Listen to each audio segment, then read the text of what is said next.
In this video, we're diving into how to add approvals to Process.st workflows, a key feature to streamline your team's processes and ensure tasks get reviewed and confirmed before moving forward.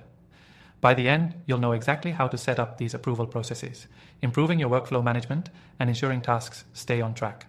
First things first, if you're new to Process.st, this software is a game changer for automating workflows.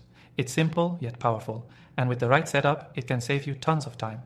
You can use Process.st completely for free through the exclusive link below, so be sure to check that out if you want to get started with zero commitment.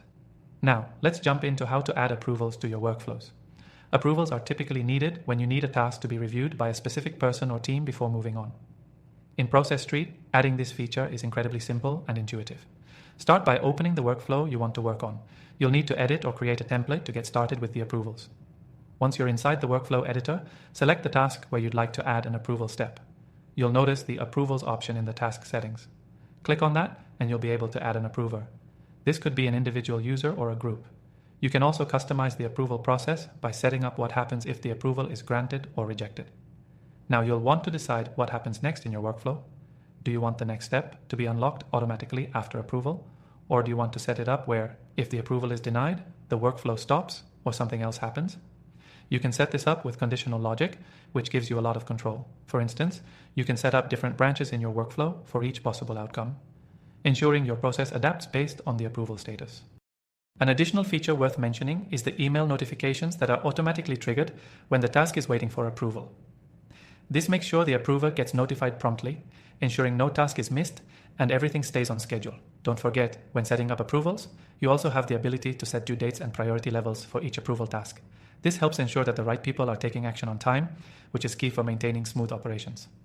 A really helpful pro tip here: use the approval status field in your tasks to keep track of whether the task is still waiting for approval, approved, or denied. This simple feature can really help when you're managing multiple workflows at once. Once you've added your approval steps, be sure to test the workflow before rolling it out. Make sure the approvals are working as expected and the conditional logic flows correctly. This way, you can avoid any hiccups before your team starts using it in real time.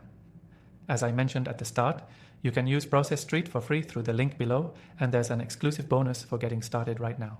So don't wait. Sign up and start setting up your workflows with approvals today. In conclusion, adding approvals to your Process.st workflows is an excellent way to keep your team's tasks moving in the right direction while making sure that nothing slips through the cracks. The platform's flexibility with conditional logic, notifications, and the approval status field ensures that you can create a seamless approval process that fits your team's needs. Don't forget to check out the link in the description for your free trial and exclusive bonuses to get started with Process.st right now.